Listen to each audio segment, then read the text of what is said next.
కొంతమంది ఏం చేస్తారు, క్షమాపణ దేవుని దగ్గర దొరికిద్ది కదా అని దాన్ని ఆధారం చేసుకొని తప్పుడు పనులు చేయడానికి బరి తెగిస్తారు. దట్ ఈజ్ రాంగ్, అది తప్పు.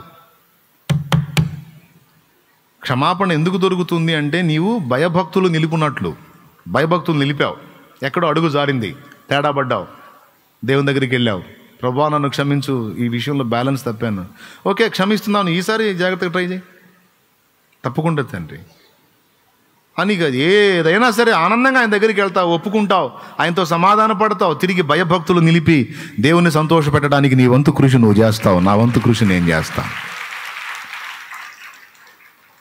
హల్లెలూయా, హల్లెలూయా. ఈరోజు చాలా విషయాలలో మనం దేవుణ్ణి అభ్యంతర పెట్టే విధంగా నడుచుకుంటూ కూడా ప్రశాంతంగా తిని నిద్రపోతున్నామంటే క్షమిస్తాడు అన్న ఒక భరోసా. క్షమిస్తాడులే, అర్థం చేసుకుంటాడులే నా తండ్రి. క్షమించడం అంటే మనశ్శాంతి ఉండదు.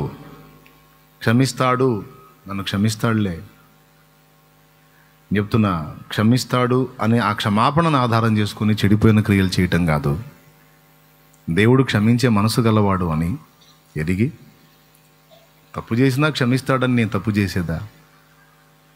నీళ్లు ఉన్నాయిలే కాళ్ళు కడుక్కోవటానికని పని కట్టుకుని బురదలోకి దిగేదా?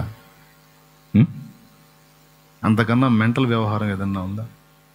నాకు తెలిసిన మంచి డాక్టర్ గారు ఒకడు ఉన్నాడు సార్, నాకు ఫ్రీగా వైద్యం చేస్తాడండి. 10 లక్షల వైద్యమైనా సరే చేసేస్తాడండి నాకు అని. ఎవడైనా బైక్ మీద నుంచి ఎగిరి కింద దూకుతాడా?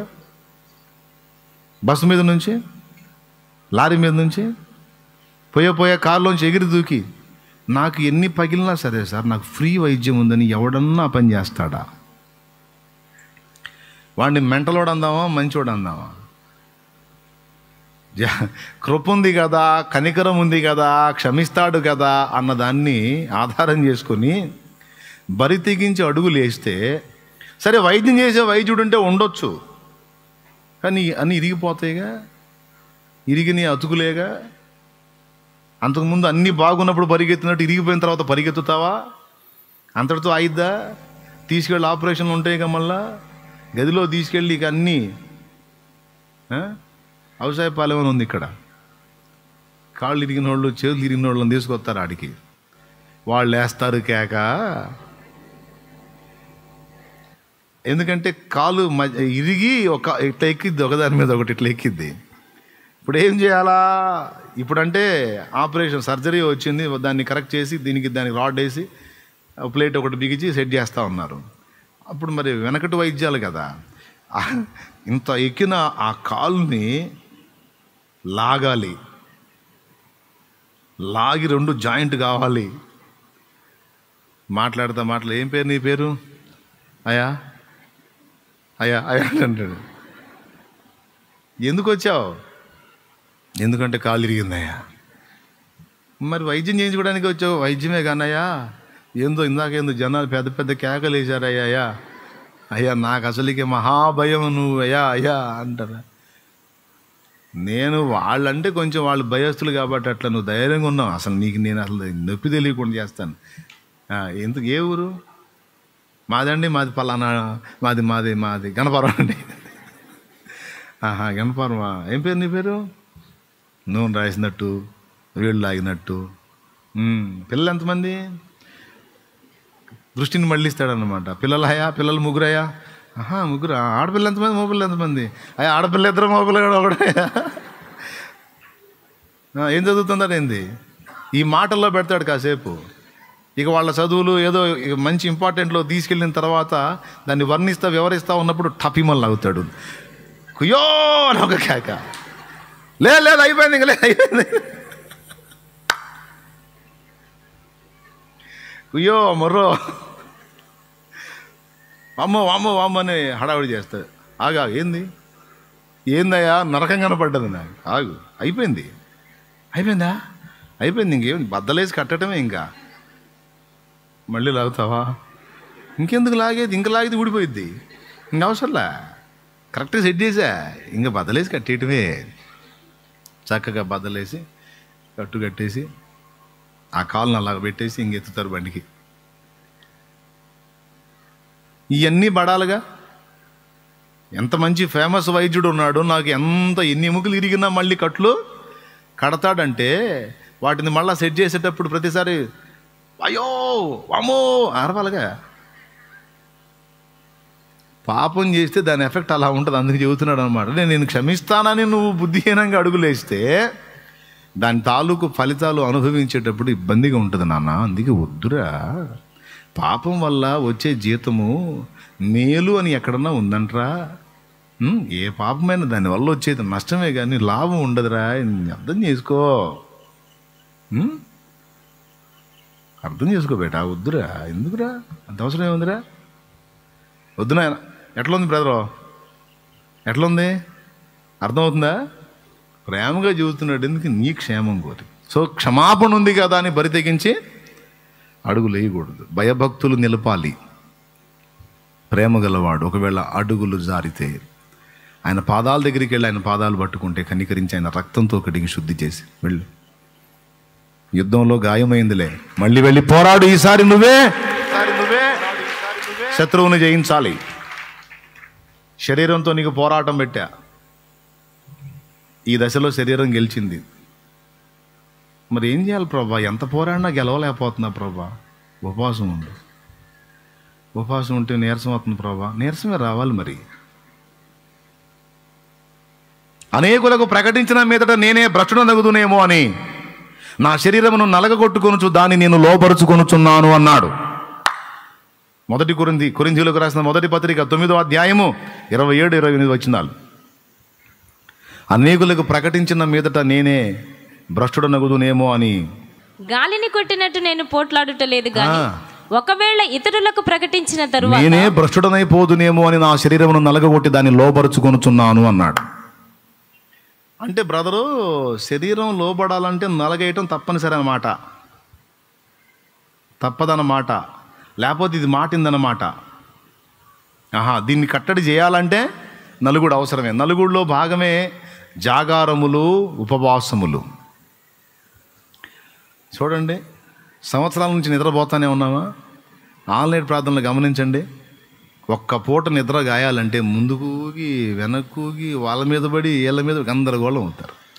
అంటే శరీరమునకు ఒక రాత్రి నిద్ర లేకపోతే సహించలేదు. సంవత్సరాల నుంచి తింటానే ఉన్నామా? మనం తిన్న బస్తాలన్నీ లెక్కేసుకుంటే ఎన్ని బస్తాలు వస్తాయో కూడా తెలియదు. మనం తిన్న ఫ్రూట్స్ కానీ చికెన్ కానీ ఎన్ని కోళ్ళు వస్తాయో లెక్కేసుకుంటే కోళ్ళు అవునా? కానీ ఒక పూట ఫాస్టింగ్ ఉండాలంటే మొహం చూడాతి కాదు కొంతమందిది. అయితే ఊరకనే చెప్పేయచ్చు, ఏంది ఉపవాసమా? అవును, అర్థమైందిలే.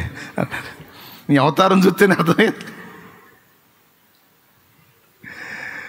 ఒక్క పూట తిండి మానుకోవాలంటే ఏం బాధ కడుపులో, ఏం సోదా. కానీ దేవుడు చెప్తున్నాడు వాక్యంలోంచి, శరీరమును అధిగమించాలంటే ఉపవాసము తప్పనిసరి. నలగొట్టాల్సిందే శరీరాన్ని. యేసయ్య సైతము తన దేహమును నియంత్రించుకోవటానికి అలా ఉపవసించి రాత్రుళ్ళు పగళ్ళు తిండి తిప్పలు లక్ష్య పెట్టకుండా ఆయన ప్రార్థించాడు. అందుకే ఆయన దేహము కంప్లీట్గా ఆయన వశంలో ఉంది. అదేంది బ్రదరు, ఆయన దేవుడు కదా, దేవుడే, కానీ మానవ శరీరంతో వచ్చాడు. కోర్స్ ఆయన బాడీలో పాపం లేదు. మనం పుట్టుకతో పాపంలో పుడుతున్నాం కాబట్టి మనం బలహీనపడే అవకాశం ఉంది. యేసయ్యలో పాపం లేదు కాబట్టి ఆయన బలహీనపడే ఛాన్స్ లేదు. ఆయన పరిశుద్ధ కన్యకు పుట్టాడు. ఆదాము బీజం కాదు, ఆయనలో ఉంది దైవ బీజం, కాబట్టి ఆయన పాపం చేయడు అంటారా? మరి అట్లయితే ఆదాము కూడా ఏ పాపము లేని పరిశుద్ధుడుగానే పుట్టాడుగా. మరి ఆదాం పాపం చేయలేదా? పాప బీజం ఉన్నందున ఆదాం పాపం చేశాడా? లేదా ఆదాం పాపం చేసినాక పాపం వచ్చింది ఆదాంలోకి? పెద్దగా చెప్పండి. ఆదాంలో పాప బీజం ఉన్నందున పాపం చేశాడా? ఆదాము జన్మత పరిశుద్ధుడే, కానీ ఆజ్ఞ అతిక్రమించినందువల్ల పాపం ప్రవేశించింది. ఇక ఆదాము నుండి పుట్టిన వాళ్ళందరికీ జన్మత అది సంప్రాప్తమైంది. కానీ యేసు ఎలాగ పరిశుద్ధంగా జన్మించాడో అలా ఆదాము కూడా పరిశుద్ధంగా జన్మించాడు. ముస్లిం సోదరులు ఇదే చెప్తారు. కన్యకు జన్మించాడు, ఆయన పరిశుద్ధుడు అంటారు. మరి ఆదం అలైహిస్సలాం కూడా అలానే పుట్టాడుగా, ఆయన కూడా అలానే పుట్టాడుగా, మరి ఆయన మాత్రం పరిశుద్ధుడు కాదంటే, ఈసా అలైహిస్సలాం పాపం చేయలా, ఆదం అలైహిస్సలాం పాపం చేశాడు. కాబట్టి ఆదం అలైహిస్సలాం మనిషి, ఈసా అలైహిస్సలాం దేవుడు. చెప్పు గట్టిగా, స్తోత్రం చెప్పు. హల్లెలూయా. ఆదాముకి ఇచ్చిన జీవితం యేసుకి ఇచ్చారు. ఆదామును ఆకర్షించినది ఆనాడు ఒకటైతే, ఈనాడు యేసును ఆకర్షించడానికి సాతాను ఎన్నో చూపించాడు, లోక మహిమలన్నిటినీ చూపించాడు. ఆనాడు ఆదాముకి ఇవ్వబడిన ఒక్క ఆజ్ఞను ఆదాము మీరి తప్పు చేశాడు. కానీ యేసు ముందు వందలాది వేలాది ఆకర్షణలు, ఆజ్ఞలు ఉన్న వాటిలో ఒక్కటైనను మేరకుండా అన్నిటినీ అక్షరాల నెరవేర్చి పరిపూర్ణ పరిశుద్ధుడని నిరూపించుకున్నాడు. నా యందు పాపమున్నదని మీలో ఎవడు స్థాపించునని సవాలు విసిరిన ఒకే ఒక్క శ్రేష్ఠుడు యేసుక్రీస్తు ప్రభు ఒక్కడే. హల్లెలూయా. కాబట్టి ఇది ముస్లిం సోదరులు కూడా గుర్తిస్తే ఎంత బాగుండు.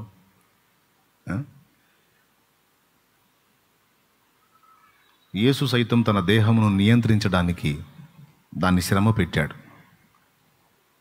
అపోస్తలుడైన పౌలు కూడా అదే పాఠాన్ని నేర్పుతున్నాడు. దేహాన్ని శ్రమ పెట్టాడు, లేకపోతే దేహమును జయించుట కష్టము. పాట ఉంది కదా, శాశ్వతమా ఈ దేహం అనేది, క్షణికమైన మనుగడలో. ఆ పాటలో దేహవాంఛలను దూరము చేసి ఆ ప్రభు యేసుని శరణము కోరి. ఇదే ఈ పాట వచ్చిన సందర్భంలోనే వచ్చిన మరో పాట, ఆత్మ నింపుమా జీవాత్మ నింపుమా అనే పాటలో కూడా ఒడలు పాప పొడల చేత ఏహ్యమాయను అంటాడు. ఒడలు అంటే శరీరం. ఆత్మ నింపుమా జీవాత్మ నింపుమా అనే పాటలో దేహాన్ని గురించి ఎన్నో పాటలు రాశారు. శరీర వాంఛలు న్యూగా కొత్తగా కూడా వచ్చిన పాటలు ఉన్నాయి, చాలా పాటలు ఉన్నాయి శరీర వాంఛల గురించి. అహము ఇహము పాశములై వ్యధల పాలు చేసినవి, ఒడలు పాప పొడల చేత ఏహ్యమాయను. అహము ఇహము పాశములై వ్యధల పాలు చేసినవి, ఒడలు పాప పొడల చేత ఏహ్యమాయను. కరుణాత్మ శ్రీ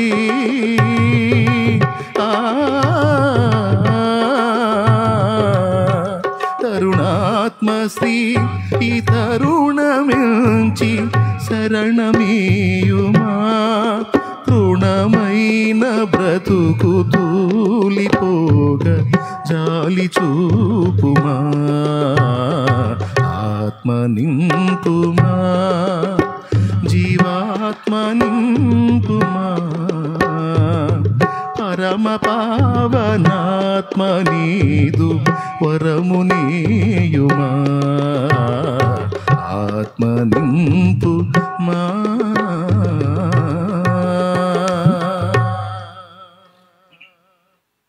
దేవునికి మహిమ. శరీరమును నియంత్రించాలి, దాన్ని కట్టడి చేయాలి, దాన్ని జయించాలి. ఇది మన ముందున్న లక్ష్యం. నేను చెప్తున్నా, శరీరమును నువ్వు నియంత్రించగలిగితే సైతానును నువ్వు గెలవగలుగుతావు. మళ్ళీ చెప్తా, నిన్ను నీవు నియంత్రణలో పెట్టుకోవటం నువ్వు సాధించగలిగితే శత్రువు నిన్నేం చేయలేడు, వాడిని గెలిచినట్టే. అసలు ముందు నిన్ను నువ్వు, నన్ను నేను, మనల్ని మనం గెలవటమే పెద్ద ఫైటింగ్. ఎంతమంది ఒప్పుకుంటారు? మన శత్రువుతో fighting second half, first half మనతో మనకే ఫైటింగ్. ప్రతిరోజు యుద్ధమే. శరీరం ఒకటి ఆశిస్తుంది, ఆత్మేమో ఇంకొకటి ఆశిస్తుంది. శరీరమేమో నిద్రపోదాం అంటది, ఆత్మేమో ప్రార్థన చేయంటది. ఏది గెలిచిద్ది? ఆత్మేమో వాక్యం విందాం అంటది, శరీరం ఏమో సీరియల్ చూద్దాం అంటది. కుటుంబ కథా చిత్రం. ఒక్కసారి ఆలోచించండి. సన్నిధికి వెళ్ళి దేవునితో గడుపుదామంటది ఆత్మ. కాదు, వేరే వేరే వ్యాపకాలు ఉన్నాయి, వాటితో టైంపాస్ చేద్దామంటది శరీరం. ఈ రకంగా పరిశుద్ధతగా జీవిద్దాం, పరిశుద్ధత కలిగి ఉందామని ఆత్మ చెబితే తన వాంఛలను తీర్చుకోవడానికి దేహము తప్పిస్తూ ఉంటుంది. ఈ రెండు ఒకదానికొకటి విరోధంగా అపేక్షిస్తున్నాయని వాక్యం స్పష్టంగా చెప్పింది. గలతీ పత్రిక 5వ అధ్యాయము 17వ వచనం. కాబట్టి ఇప్పుడు ఫస్ట్ ఫైటింగ్ ఎక్కడుందంటే మనకి, మన శరీరానికే ఉంది, మన ఆత్మకి శరీరానికే ఉంది. ఇక్కడ జయం పొందగలిగితే శత్రువు నిన్నేమీ చెయ్యలేడు. 40 రోజులు జరిగినటువంటి పోరాటంలో యేసు గెలిచాడు.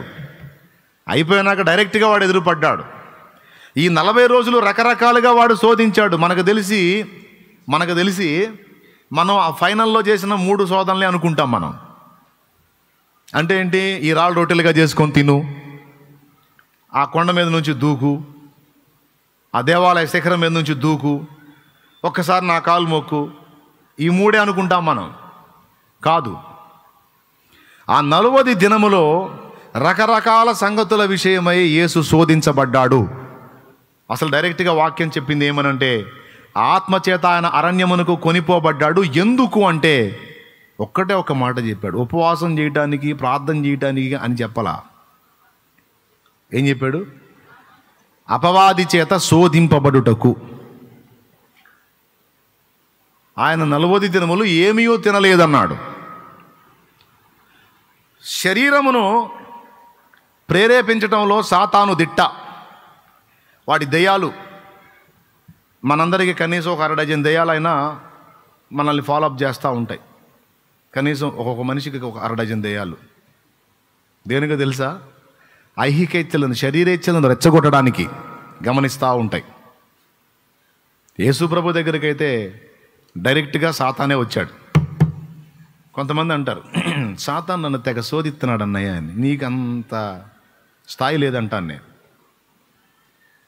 సాతాన్ నన్ను ఎంత తెగ శోధిస్తున్నాడు అన్నాడు, నీకు అంత స్థాయి లేదు. సాతాను కాదు నీ దగ్గరికి వచ్చేది, ఏదో పిల్లదేం వచ్చి ఉంటుంది నీ దగ్గరికి.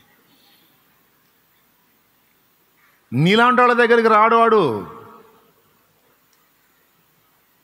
దొంగను పట్టుకోవడానికి రాజు పోతాడా, సైనికుడు పోతాడా? రాజు దిగాలంటే ఎదురు రాజు అంతటి వాడు ఉంటేనే. సింపుల్. సైతానగాడు రంగంలోకి దిగాలంటే అవతలి వ్యక్తి ఒక రాజు స్థాయి వ్యక్తి అయితేనే వాడు రంగంలోకి దిగుతాడు. అంతంత మాత్రపోళ్ళు అయితే ఇక మిగిలిన స్మాల్ దెయ్యాలను పంపిస్తాడు. అర్థమైందా?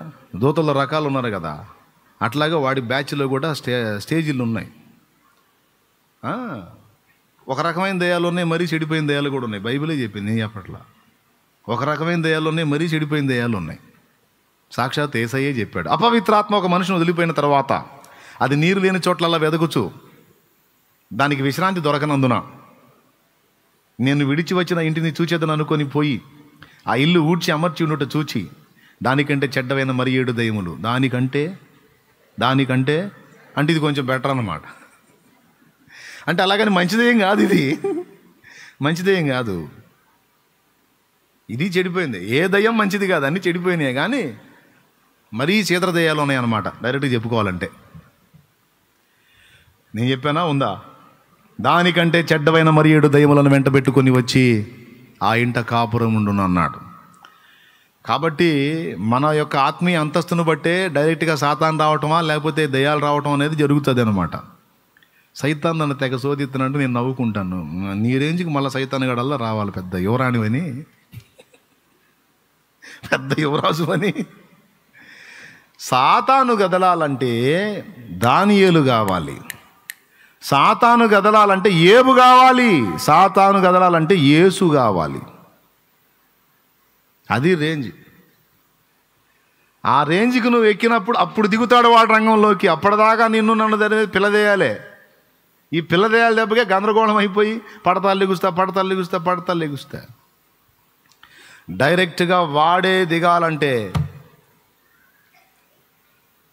యేసయ్య రేంజ్ కావాలి, ఏబు రేంజ్ కావాలి, దానియేలు రేంజ్ కావాలి. అది పరిపూర్ణత. అక్కడికి వెళ్ళినప్పుడు వాడు ఎంటర్ అవుతాడు డైరెక్ట్గా. 40 రోజుల అరణ్యంలో యేసును రకరకాలుగా ఈ శరీరమును ప్రేరేపించడానికి 40 days శోధించాడు. ఎన్ని రకాలుగా ట్రై చేశాడో, ఎన్ని రకాలుగా ఇబ్బందులు పెట్టాడో. అడవి జంతువుల మధ్య యేసు ఉన్నాడు. ఎన్ని రకాలుగా ఇబ్బంది పెట్టాడో ఆయన్ని. ఎందుకంటే ఆ శోధన అయిపోయిన తర్వాత దేవదూతలే వచ్చి యేసుకు పరిచర్య చేయాల్సినంత పరిస్థితుల్లోకి వెళ్ళాడు యేసయ్య. దేవదూతలు వచ్చి ఆయనకు పరిచర్య చేసిరి అన్న మాటను గురించి ఎప్పుడైనా ఆలోచించారా? ఇదిగో దేవుని దూతలు వచ్చి ఆయనకు పరిచర్య చేసిరి అని ఉంది ఆ శోధన ముగిసిన తర్వాత. అంటే ఏం జరిగి ఉంటుంది? ఈ 40 దినములో ఆయన ఏమీ తినలేదు. అనేక రకాలుగా ఆయన ఇబ్బంది పరచబడ్డాడు. అంత అయిపోయిన తర్వాత దేవదూతలు వచ్చి ఆయన అన్నీ సెట్ చేయాల్సి వచ్చింది. ఇక చూస్తేనేమో శరీరమేమో డొల్లైపోయింది. ఆత్మ బలము పొందుకొని ఆయన గలిలయకు వచ్చాడని ఉంది. శరీర బలాన్ని మొత్తాన్ని కూడా శక్తిహీనం చేసి ఆత్మబలం పొందుకొని వచ్చాడు. మనం దొరికిన దగ్గరల్లా బిర్యానీ తిని దేహ బలమును బహుగా,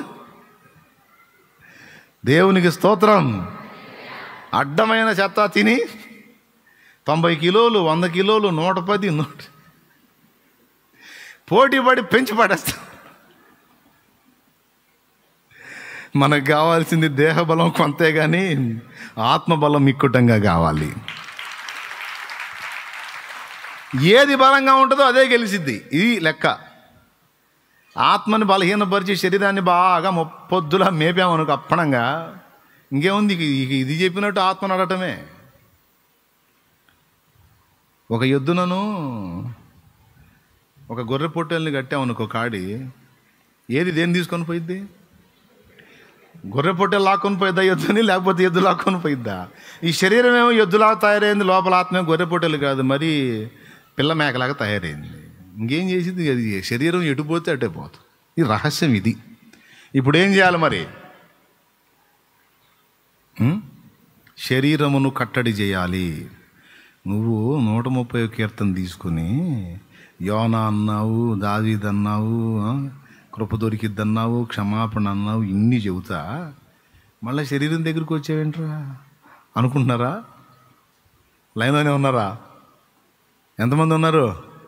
దేవునికి స్తోత్రం. శరీరము బలముగా ఉన్నంత వరకు దాని ఫోర్స్ పనిచేస్తూనే ఉంటుంది. జయ జీవిత రహస్యం ఇదే. దేహమును నలగగొట్టుటయే పరమార్థం, అనుకూలత. ఆత్మను బలపరుచుకోవాలి, శరీరాన్ని. అది యేసు చేసిన సాధన. 40 days ఆయన అది చేశాడన్నమాట. అరణ్యానికి వెళ్ళేటప్పుడు దేహబలంతో వెళ్ళాడు. అరణ్యానికి వెళ్ళేటప్పుడు ఏ బలంతో వెళ్ళాడు? దేహబలంతో. 40 రోజుల తర్వాత ఏ బలంతో వచ్చాడు? చూడు, లూకాసు వార్త 4వ అధ్యాయము 14. వెళ్ళేటప్పుడు కూడా చదువు, స్టార్టింగ్లోనే ఉంటుందిగా. అపవాది ప్రతిశోధన ముగించి 4వ అధ్యాయం మొదటి నుంచి ఆయన యేసు పరిశుద్ధాత్మ పూర్ణుడై యోర్దాను నది నుండి తిరిగి వచ్చి 40 దినములు ఆత్మచేత అరణ్యంలో నడిపింపబడి. ఎన్ని రోజులు? యేసు పరిశుద్ధాత్మ పూర్ణుడై యోర్దాను నది నుండి తిరిగి వచ్చి 40 దినములు ఆత్మచేత అరణ్యములో నడిపింపబడి అపవాది చేత శోధింపబడుచుండెను. పుట్నోట్లో ఏముందమ్మా? సాతాను చేత. రిఫరెన్స్ ఏనా చూస్తారు మిగిలిన వాళ్ళు కూడా. ఆ దినములలో ఆయన ఏమీయో తినలేదు. ఓకేనా?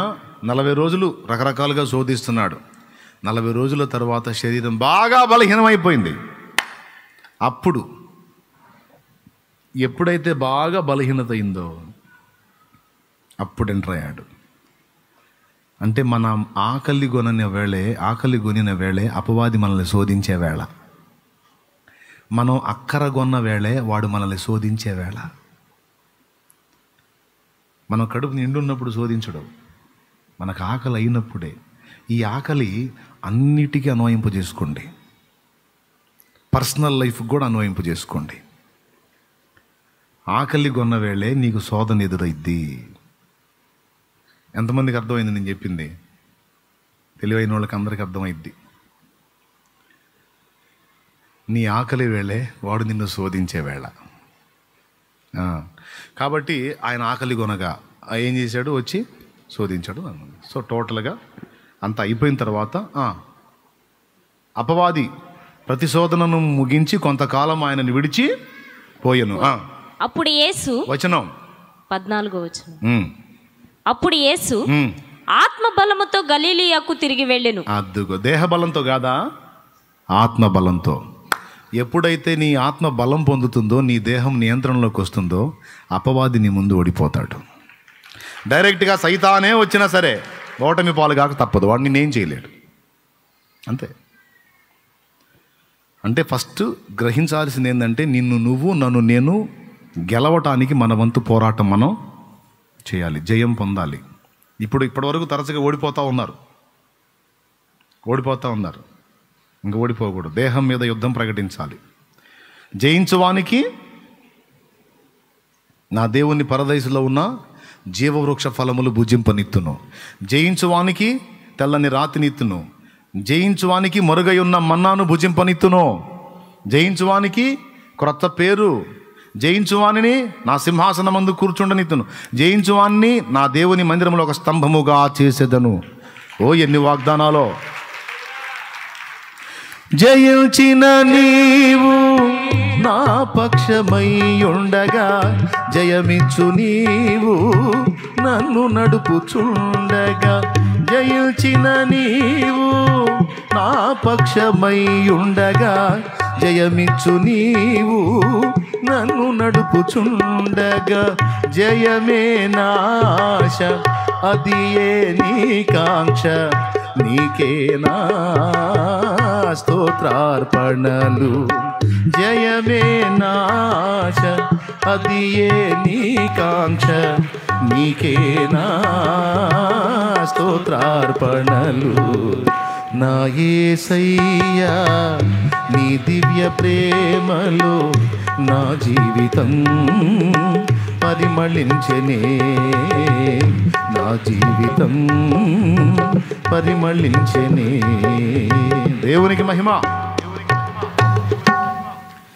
ఆయన మన దోషంలోనే కనిపెట్టి చూడట్లేదు, చూచి చూడనట్టుగా ఊరుకున్నందున మనం బ్రతుకుచున్న వారము. ఆయన దోషములన్నీ కనిపెట్టి చూస్తే ఎవరు నిలుస్తాడు? ఆయనను మనమందరము ఆయన యందు భయభక్తులు నిలుపునట్లు ఆయన దగ్గర క్షమాపణ ఉన్నది కదా అని పాపము చేయుదమా అట్లన్న రాదు. ఇది మొత్తం లింకు. మరేం చేయాలి? భయభక్తులు నిలపాలి. దేహమును పద్దాకలు ప్రభువా పడిపోతున్నా సిగ్గు లేదా అంటాడు ఆయన. ఏం సిగ్గు, ఏమో ప్రభా పడిపోతున్నా ప్రభా, చెడిపోతున్నా ప్రభా. అది పద్దాకల మారు మనసు పొందు, కాస్త ఉపవాసం ప్రతిష్ఠించు. ఎందుకు పడిపోతున్నావు, ఎందుకు బలహీన పడిపోతున్నావు అంటే దేహం ఆరోగ్యంగానే ఉంది కానీ ఆత్మ బలహీనం అయిపోయింది. ఇప్పుడు అర్జెంటుగా శరీరానికి ఫుడ్ కట్ చేసి పట్టేసి ఆత్మకు ఆహారం ఇవ్వు. అప్పుడు శరీరం నీ మాట వింటది. ఓ ఆత్మ, అప్పుడు శరీరం నీ మాట వింటది. ప్రభా పడిపోతున్నా ప్రభా, బలహీన పడిపోతున్నా ప్రభా, చెడిపోతున్నా ప్రభా, వీక్ అయిపోతున్నా ప్రభా అని నీలో ఉండి మొత్తుకునేది ఏంటో తెలుసా? ఆత్మ. పావురము పక్షులన్నీయును దుఃఖారావం అనుదినం చేయునట్లు, పావురము పక్షులన్నీయును దుఃఖారావం అనుదినం చేయునట్లు, దేహ విమోచనము కొరకై నేను మూల్గుచున్నాను సదా. దేహ విమోచనము నేను మూల్గుచున్నాను సదా. ఈ పాపిష్టి శరీరంలో ఉండి ఆత్మ మూలుగుతుంది. ఆ శరీరం నీ మాట వినట్లా. చేయరాని కార్యాలు నీ ద్వారా చేయడానికి అది నిన్ను రేపుతుంది. చివరికి అది నాశనానికి తీసుకెళ్తుంది, కీడుకి తీసుకెళ్తుంది. సో ఇది కంట్రోల్ కావాలి అంటే తప్పనిసరిగా దేహమును నియంత్రించుకోవాలి. నియంత్రించాలంటే జయ జీవితం ఒక్కటే, ఉపవాస ప్రార్థన.